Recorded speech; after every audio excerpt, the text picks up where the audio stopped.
first segment we got is just the tip. A lot of interesting choices for this week, but the first tip we are jumping on is we're going with re fucking zero. Amelia, of course, was showing the utmost confidence in her man, and it was beautiful because what man does not want the full support of the shoddy that he's white knighting for? A lot of times these people are white knighting for free, for the love of the game, for absolutely nothing. Belly Subaru, we know, and he knows, he's white knighting for a noble cause, a cause that actually likes him back, unlike some of us. That white knight, for those that won't even know our names, they just know our Twitter handles. She believes in him, and even she doesn't quite understand why. But there's something beautiful about us knowing he already is and her not knowing. So to her, he just did the right thing the first time, one time, and just hard carried. And that confidence, that sense of stability that apparently he brings to her without her knowledge is truly just gives her this confidence to speak within herself to go out and be double O Negro, for lack of a better term. I refer to myself as double O Negro, but today it's Amelia, and just go snooping around, grabbing phones and stuff, making calls from the red phone like she's Mojo Jojo. It's fucking crazy. His growth from the previous seasons are coming through, and his near perfect speech. To be honest with you, the speech I thought did a beautiful job of dropping his standing, identifying with the people, and then raising all the tides together. I do think it was a little bit long-winded, but honestly, it was good. And the main reason it was good is because it showed a vulnerable side, but it showed that he understands the people. He comprehends what the mission is, and whether he knows it or not, it was a good ass speech. Like in the psychology realm of speeches of like how you want to grab the people and how you want to get them to scream out loud with you. Textbook job. Honestly, the only reason I say near perfect speech to the masses is because on Twitter I saw this crazy shit where somebody said Subaru's speech was better than Captain Irwin's from AOT. I was like, look, we can have an honest conversation about how good Subaru's speech was. We have a very honest conversation, but what we're not going to do is compare it to Captain Irwin telling a bunch of young people to go and intentionally put their lives on the line, knowing that the survival rate is like less than 10%. The mortality rate is 90 plus, and he was literally telling them to ride to their doom. And they knew they were riding to their doom. And his speech encouraged all those people to do exactly what he asked them to do, screaming wildly, knowing that it was their end, most likely, including his. I'm sorry, but Subaru's speech calmed people down. Irwin literally, hey man, I'm just gonna stop right there. I'm gonna stop right there. But at the end of the day, I thought it was beautiful. I thought it showed off everything that, the light novel readers have been screaming at us. Because they talk about, you guys don't understand, you understand? Yeah, we don't understand. We're going on this mission with him for the first time because we're anime only. Like, if y'all know a future Subaru that's complete, flawless, a whole person, and he's a badass. But you gotta remember, when you first started reading, I know y'all didn't like Subaru like this. Like, he was a hard character to get behind. He was very cringe. But he has shed all that through his trials and tribulations. And what we see is just somebody who's gonna get shit done, bro. There's a lot to be said about it. Al is an interesting character. I like that he's only for his princess and advocates for everyone to just do exactly what they want to do, which honestly, I don't think there's anything quite wrong with that.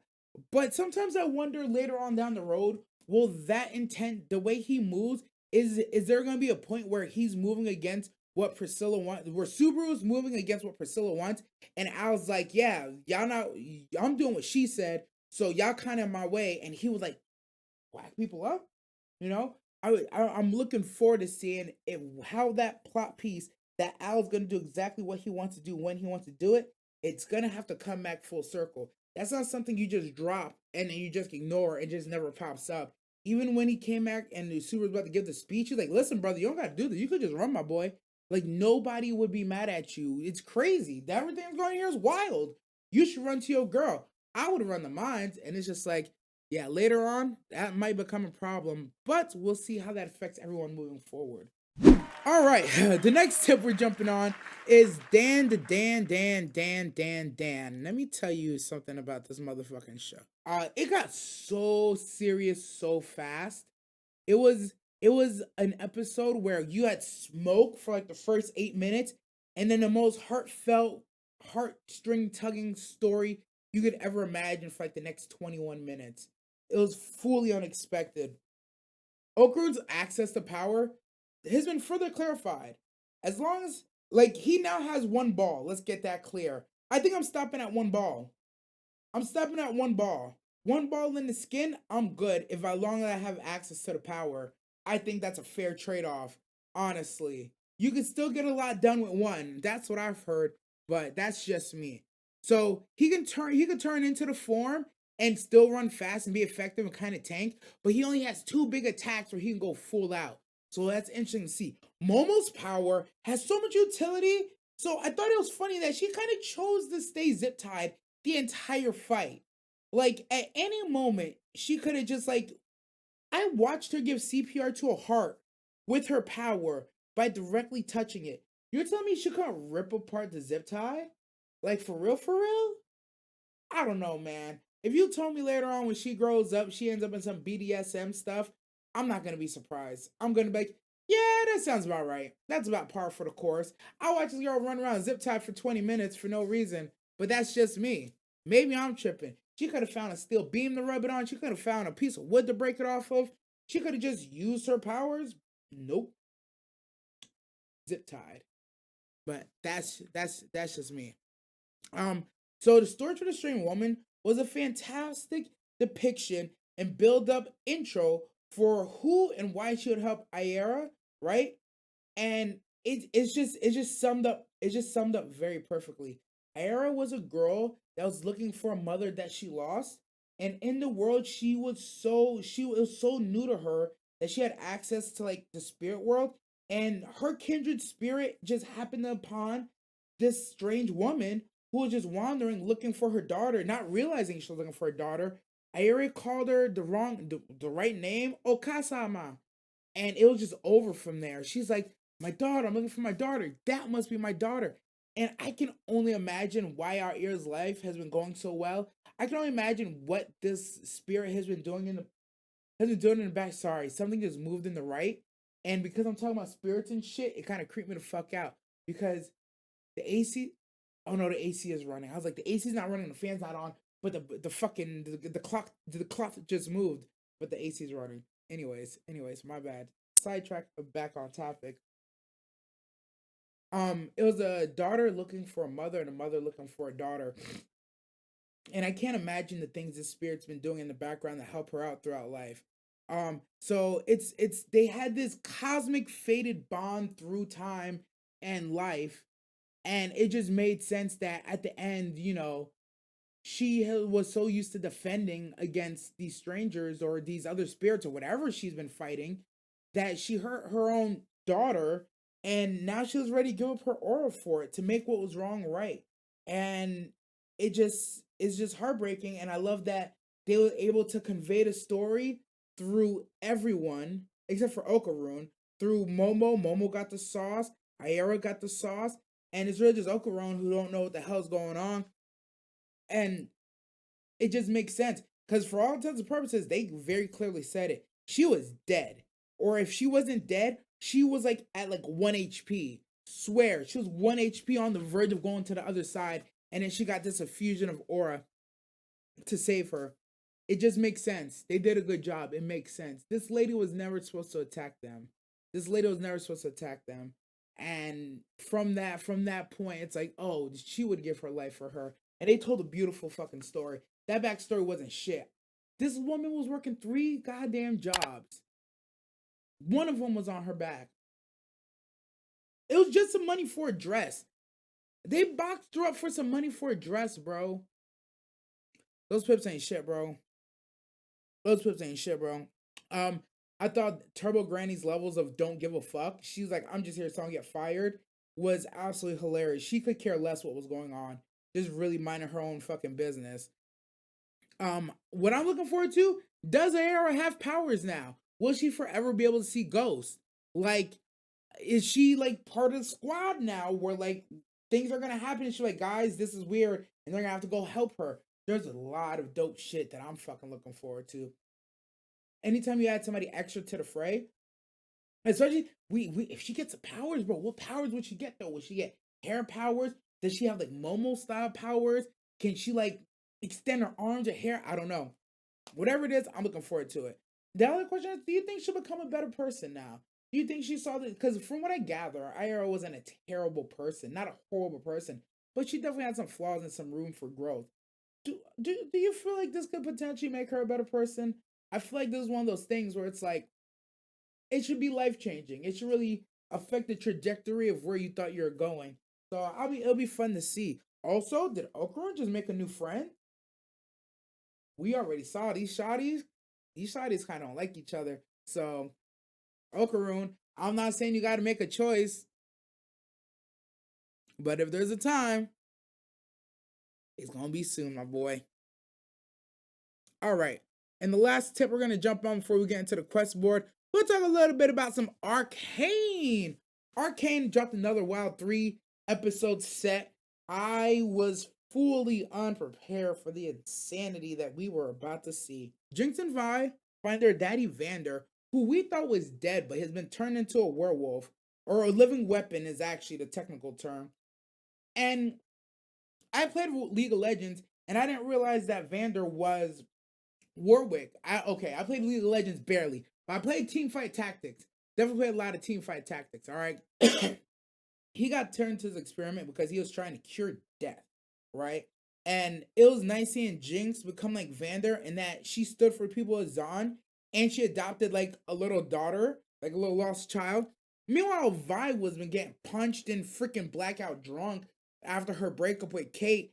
And I thought it was nice that they were able to come together very much like Vander and Silco to achieve a common goal and really amend a bridge that really shouldn't have been broken in the first part. I think Vi and Jinx being side by side is truly where they belong. Being on opposite sides at each other's throats when they know they don't mean it, it's just it's just useless. Those the two moments like, well, why you don't need me to do this? Why'd you come and get me? Because he's our dad. Beautiful. When they finally get the last moment, and Vi and Vander are hugging, and she's like, come here, he's your dad too. And it's like, the words, man. If you didn't feel something when you heard that, you are heartless. Absolutely heartless. And I think you should burn in hell. But we're not going to talk about that. Mel's Genjutsu versus the Black Rose was insane. The fact that, like, she not only did she get some sauce because apparently whoever's holding her is potentially that third child, but they're pretending to be her brother. She's like in the Genjutsu, like figuring out the pattern of the Genjutsu, only to find out she has some fucking power. And she's like, oh, this is why your mom was trying to keep you away. Word, say less. That's a nice power you got. Looks like we'll have to take that out of you. So Mel got some stuff going on. Jace comes back from his drug infused DMT trip with like some sort of living virus mind control in him, and he's looking to catch a body. And he caught a lot of bodies. Yo, this man caught a hive mind number of bodies. Insane work, Jace. But I feel like, and I feel like we're supposed to know, he is not in his right mind. He is completely being manipulated by something. Now, whether it's the arcane or the hex tech, it's hard to tell. But from what Victor told us, it's two sides of the same coin. They work in concert with each other. So it's like there's no way you can introduce one to the world without having the other. And that's the effects that we're seeing. And I was like, oh, that's deep. I was like, yo, that's some deep shit. Arcane be like accidentally deep as fuck. Like it's pretty insane. Shout out to the team at Riot and this lore building and storytelling that they're doing, because from my understanding, there's a couple people from League of Legends in the show, but I don't know who everybody is. Cause like I said, I played League barely, and I played a lot of TFT, but TFT is just like the card version. You don't really actually know what these champions' backstories and lores are, but there's a lot of champions. So it's one of those things like, yo, I'm excited to see what they do next. I believe there's another, I don't know if there's another 3 set of episodes or if there's like one finale coming next week. But I'm looking forward to see what they're doing with that one. Caitlyn has spent her last few months under someone to get over someone. But things have not been going well in Piltover or Zon. It's just been a real crazy time. And right now, oh, my least favorite character finally died. Thank God that wrecked this asshole. Good riddance to him. I bid him adieu. But I look forward to see what do we do from here. There's been a massive power shift. There's been new enemies introduced. There's potentially a crazy haywire Jace on this side trying to shut everything down. There is one last push that we're about to see, and the chaos that is going to ensue is going to be beautiful. Comment down below. Was Jace? Do you think Jace is under mind control or not?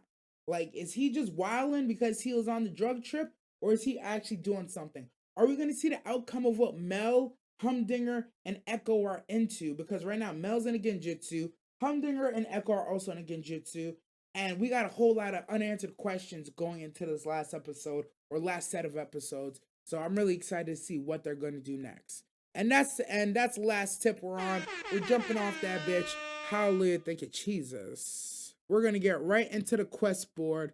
So for the quest board, all right, first part of the quest board we're doing your Sekai, your choice. Oh, actually, you know what? Hold on, let me read chat. Let me read chat real fast. I'm gonna go backwards. Subaru is truly one of us losers in the best ways. Dead. Remind me to say something about Al. Orihime's bazongas are a better distraction than the greatest genjutsu. I'm screaming. Renji is the greatest L taker, affectionate. Same! When I call him Renji, I actually like Renji Abarai a lot. When I call him Renji Abarai, it's all love. It's nothing but love from me. But I gotta say his whole name, Renji L. Abarai. Have we seen him win a match? He's the Vegeta of this universe. I really think Mance is like 1W under his belt. Honestly, really think about it. Like, I love Renji, but like, damn, bro. Like, I'm gonna call it how I see it. Asking running is a vibe. I'm gonna need that Shinshui Bankai. Now it's going on Zachary. No, that would be fire, bro. I expect him to literally bring out the chorus ladies from the goddamn OST. Like, and their voices should like shatter earth, should shatter reality. That'd be some fire shit. Because what now? If I dare try to rip apart a zip tie, I have, and it's hard, and you should probably use scissors, but it's only sucks because we have human skin. So like she has like a ghostly aura that she can like slip the fingers underneath and pull outwards and extend it or just pop it. Like, I don't do it because it digs into my skin if I pull too far on my fingers. So like, yeah, she could do it. The girl just got excited. Yara could see her and flipped out. Facts. I'm here for Arcane Talk. Haven't watched episode 6 yet. Yeah.